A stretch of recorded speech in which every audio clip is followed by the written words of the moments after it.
आझाद मैदानामध्ये मराठा संघर्ष योद्धा असलेले मनोज जरांगे पाटील यांच्या आमरण उपोषणाचा आजचा तिसरा दिवस सुरू झालेला आहे आणि आज तिसऱ्या दिवशी सुद्धा या आरक्षणाच्या संदर्भातला तोडगा जो आहे तो अद्याप निघालेला नाही। परंतु मनोज जरांगे पाटील यांच्या सोबत जी लाखोंची मराठा फौज जी मुंबईकडे निघालेली होती ती मुंबईत दाखल झालेली मराठ्यांची फौज जी आहे ती मुंबईतल्या वेगवेगळ्या ठिकाणी आता विखुरली गेलेली आहे।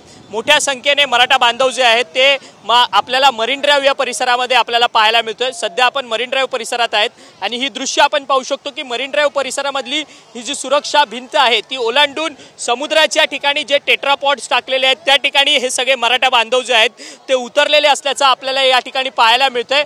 मोठ्या संख्येने या ठिकाणी मराठा बांधव आपल्याला पाहायला मिळतात। जिथपर्यंत तुमची नजर जाते त्या तिथेपर्यंत आपल्याला फक्त डोक्यावरती भगवी टोपी आणि खांद्यावरती भगवी शाल घातलेले हे मराठा बांधवांची ही फौज आपल्याला पाहायला मिळते।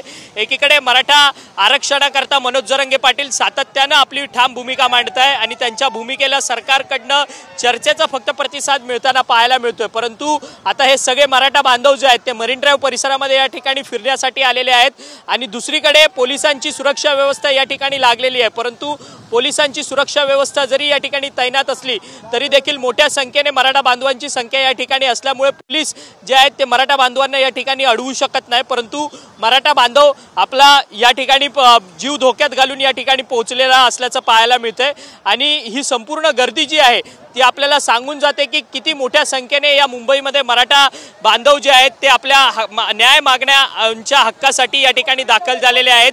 आज देखील मनोज जरांगे पाटील यांच्या चर्चेकरता मराठा आरक्षणाची उपसमिती जी आहे ती दाखल होणार की नाही आणि हा सगळा प्रश्न जो आहे तो सोडवला जाणार की नाही हा सगळा प्रश्न जो आहे तो या निमित्ताने उपस्थित होताना पाहायला मिळतोय। परंतु या मरीन ड्राइव्ह परिसरामध्ये मराठा बांधवांचं भगवं वादळ जे आहे ते आलेलं या ठिकाणी पाहायला मिळतंय। व्हिडिओ जर्नलिस्ट आदिल शेखसह अक्षय मंकणी, TV9 मराठी, मुंबई।